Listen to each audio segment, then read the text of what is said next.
सभी साथियों का हमारे YouTube चैनल पर बहुत बहुत स्वागत। साथियों, जब से बी आर गवई साहब सुप्रीम कोर्ट के सीजेआई बने तब से सुप्रीम कोर्ट सुर्खियां बटोर रहा है, सख्त फैसले दे रहा है। अब तक क्या होता था, हम देखते थे कि सुप्रीम कोर्ट टिप्पणियां करता है, सुप्रीम कोर्ट फटकार लगाता है, लेकिन अब सुप्रीम कोर्ट सख्त फैसले भी दे रहा है। सुप्रीम कोर्ट के सख्त फैसले देने के कारण लोगों के दिलों पर राज करने लगा। सुप्रीम कोर्ट अपने जो नए नए फैसले आ रहे हैं उसके कारण सुप्रीम कोर्ट की जो व्यवहारिक शैली है वो बदल गई है। सुप्रीम कोर्ट इस समय जनहित के फैसले दे रहा है। नीट पीजी का एग्जाम को लेकर स्टूडेंट दुविधा में थे। उनके अंदर जो नीट पीजी को लेकर एक शंका बनी हुई थी कि क्या नीट पीजी का एग्जाम निष्पक्ष हो सकेगा या नहीं। लेकिन अभी नीट पीजी के एग्जाम को लेकर सुप्रीम कोर्ट ने ऐतिहासिक फैसला दिया। सुप्रीम कोर्ट ने नेशनल बोर्ड ऑफ एजुकेशन को फटकार लगाई, जो दलील देते हुए बोर्ड ऑफ एजुकेशन ने अपनी तहरीरी की कोई जो इतना बड़ा एग्जाम है उसको एक शिफ्ट में कराना संभव नहीं है। लेकिन जो सुप्रीम कोर्ट है, सुप्रीम कोर्ट का जो निर्णय रहा वो जनहित के पक्ष में। सुप्रीम कोर्ट ने फटकार लगाते हुए कहा कि आज के जो आधुनिक युग में एक शिफ्ट में एग्जाम कराना वो कोई बड़ी बात नहीं है। सुप्रीमो मायावती जी ने भी सुप्रीम कोर्ट के इस फैसले का स्वागत किया है। उन्होंने सुप्रीम कोर्ट का कोटि कोटि धन्यवाद भी किया। नीट पीजी का एग्जाम 15 जून 2025 को और नेशनल बोर्ड ऑफ एजुकेशन 2 शिफ्टों में एग्जाम कराने की तैयारी, क्योंकि 15 तारीख का दिन था। 15 तारीख के दिन 2 शिफ्टों में एग्जाम होना था। उसके लिए जो स्टूडेंट एक दुविधा में थे, नेशनल बोर्ड ऑफ एजुकेशन पर एग्जाम को लेकर एक निष्पक्षता पर सवाल उठ रहा था कि इससे पहले भी देखा गया है कि जितने भी एग्जाम हुए हैं उनमें कहीं ना कहीं घोटाला पाया गया, कहीं ना कहीं उनके अंदर आशंका रही। स्टूडेंट जो है पूरी तरीके से एग्जाम पर सहमत नहीं रहा, तो जो कोर्ट का भी फैसला है स्टूडेंट के पक्ष में रहा। कोर्ट ने फटकार लगाते हुए नेशनल बोर्ड ऑफ एजुकेशन को कहा कि आपको ये एग्जाम केवल एक शिफ्ट में ही कराना है।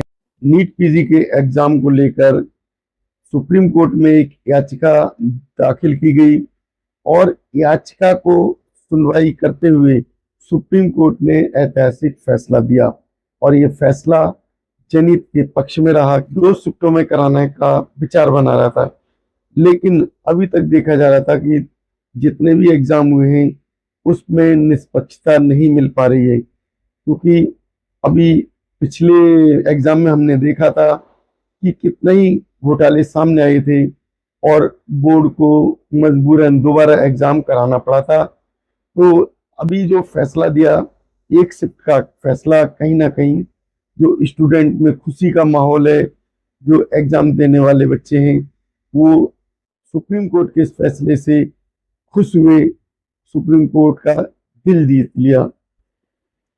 सुप्रीम कोर्ट ने अपने फैसले पर सख्त टिप्पणी देते हुए कहा 2 पालियों में परीक्षा से मनमानी होगी और प्रतिभागियों को समान अवसर भी नहीं मिलेगा। नेशनल बोर्ड ने कहा कि एक शिफ्ट में पूरे देश में जो एग्जाम है वो कराने संभव नहीं है, लेकिन सुप्रीम कोर्ट ने टिप्पणी दी। उन्होंने कहा कि आज के आधुनिक युग में अगर एक शिफ्ट में परीक्षा नहीं कराई जाती तो इसमें निष्पक्षता नहीं आएगी और आज आधुनिक युग में हमारे पास संसाधनों की कमी नहीं है, हमारे पास पर्याप्त साधन है, हम एक शिफ्ट में एग्जाम करा सकते हैं। सुप्रीम कोर्ट ने 2 शिफ्टों में ऐतराज जताते हुए कहा कि एक शिफ्ट में जो परीक्षा कराने में जो निष्पक्षता आएगी और एक शिफ्ट में जो आज के समय हमें जो सेंटर हैं उन्हें उपलब्ध कराने में कोई दिक्कत भी नहीं है। नीट की परीक्षा पूरे देश में कराई जाती है और ये परीक्षा एक ही दिन कराई जाती है, लेकिन जो परीक्षार्थी हैं अलग अलग शिफ्टों में परीक्षा देने से उन्हें जो दिक्कतें होती थी और जो आशंका रहती थी उसमें सवालों में जो गड़बड़ी होती थी उसको लेकर जो दिक्कत होती थी उस सब से परीक्षार्थियों को फायदा मिला है। सुप्रीम कोर्ट का जो फैसला है उससे लोगों में उत्साह है, स्टूडेंट में उत्साह बना है। सुप्रीम कोर्ट ने कहा कि एक शिफ्ट में कैंडिडेट्स के ज्यादा फायदे होते हैं, निष्पक्षता सुनिश्चित होती है, अलग अलग शिफ्ट में अलग अलग क्वेश्चन पेपर से डिफिकल्टी लेवल में फर्क हो सकता है, जो कि पहले भी विवाद का कारण रहा, क्योंकि नॉर्मलाइजेशन के बावजूद स्कोर पर असर पड़ सकता है। एसपी सुप्रीमो बहन मायावती जी ने भी सुप्रीम कोर्ट के इस फैसले का स्वागत किया है। उन्होंने सुप्रीम कोर्ट को धन्यवाद दिया। सुप्रीम कोर्ट की इस तरीके के जो फैसले हैं उस पर बहन जी ने खुशी का अनुभव किया। बहन जी ने कहा कि सुप्रीम कोर्ट को इस तरीके का जो फैसला लेना वो बहुजनों के लिए, देश के जो विद्यार्थी हैं उनके लिए एक ऐतिहासिक फैसला है। इससे जो निष्पक्षता कायम होगी, बेईमानी की जो आशंका कम होगी। एसपी सुप्रीमो ने मांग की कि एक दिन और एक शिफ्ट में पूरे देश और पूरे राज्य में ये परीक्षा होनी चाहिए, क्योंकि जो गड़बड़ियां होती हैं उनसे जो स्टूडेंट है वो उसे जो है शंका नहीं रहेगी। सुप्रीम कोर्ट को अपने जो फैसले वो कड़क लेने चाहिए, क्योंकि सुप्रीम कोर्ट पर देश की निगाहें टिकी होती हैं। अगर किसी को लोअर कोर्ट में, हाई कोर्ट में न्याय नहीं मिलता है तो वो व्यक्ति सुप्रीम कोर्ट जाता है और सुप्रीम कोर्ट से उम्मीद करता है कि सुप्रीम कोर्ट जो फैसला देगा वो उचित देगा। तो इसके साथ साथ जो और जो देश के अंदर अन्य मुद्दे चल रहे हैं उन मुद्दों पर भी सुप्रीम कोर्ट को ध्यान देना चाहिए, सुप्रीम कोर्ट को अपने फैसले सुनाने चाहिए। अब उन जो मुद्दे हैं उन मुद्दों में कुछ मुद्दे जो प्रमुख हैं, जैसे बीटी एक्ट, जिसका समाधान किया जाना चाहिए। बिहार बोध गया में जो बौद्धिस्ट हैं वो बीटी एक्ट के विरोध में आंदोलन कर रहे हैं, धरने पर बैठे हुए हैं, लेकिन उनकी सुनवाई नहीं की जा रही। बीटी एक्ट की जो कि खत्म होने चाहिए आज़ादी के बाद, जो कि पूरी तरीके से जितने भी एक्ट थे जो कि आज़ादी से पहले के थे वो खत्म कर दिए गए और नए एक्ट लागू किए गए, लेकिन बीटी एक्ट को खत्म नहीं किया गया। दूसरा मुद्दा है ग्वालियर हाई कोर्ट में जो प्रतिमा को लेकर, ग्वालियर हाई कोर्ट में जो कि मध्य प्रदेश की हाई कोर्ट के द्वारा एक निर्णय लिया गया था और जो अन्य वकील थे उनके द्वारा जो सहमति के आधार पर बाबा साहब की प्रतिमा लगाई जा रही थी, लेकिन उस प्रतिमा का ग्वालियर के कुछ मनुवादी वकीलों ने विरोध किया और उस प्रतिमा को रोक दिया, प्रतिमा नहीं लग सकी। उसका निर्णय जो सुप्रीम कोर्ट को करना चाहिए।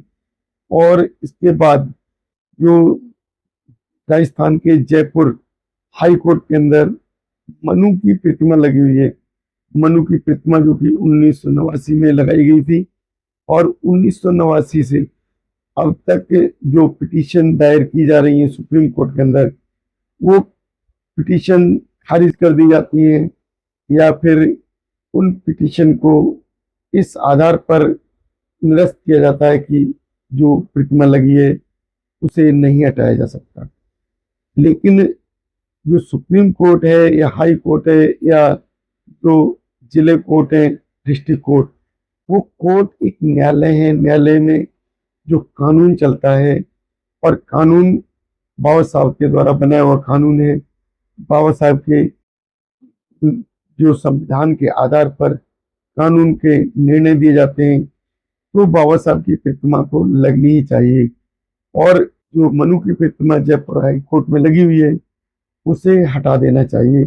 सुप्रीम कोर्ट पर को सख्त सख्त निर्णय लेते हुए जो ये 1989 से जो पिटीशन दायर की जा रही है उस पर भी फैसला लेना चाहिए। इसके बाद एक मुद्दा आता है जो चुनाव से संबंधित। सुप्रीम कोर्ट पर जो विश्वास जताते हुए देश के करोड़ों लोगों ने बैलेट मशीन को खत्म करने के लिए याचिका दायर की है और बैलेट पेपर से चुनाव कराने की मांग की है। तो जो बैलेट पेपर से चुनाव है वो कराने चाहिए। बैलेट पेपर से चुनाव कराकर सुप्रीम कोर्ट को अपना ऐतिहासिक फैसला देना चाहिए, जिससे पूरे देश में एक अपना जो माहौल क्रिएट हो सके, पूरे देश में जो खुशी का माहौल बनाया जा सके।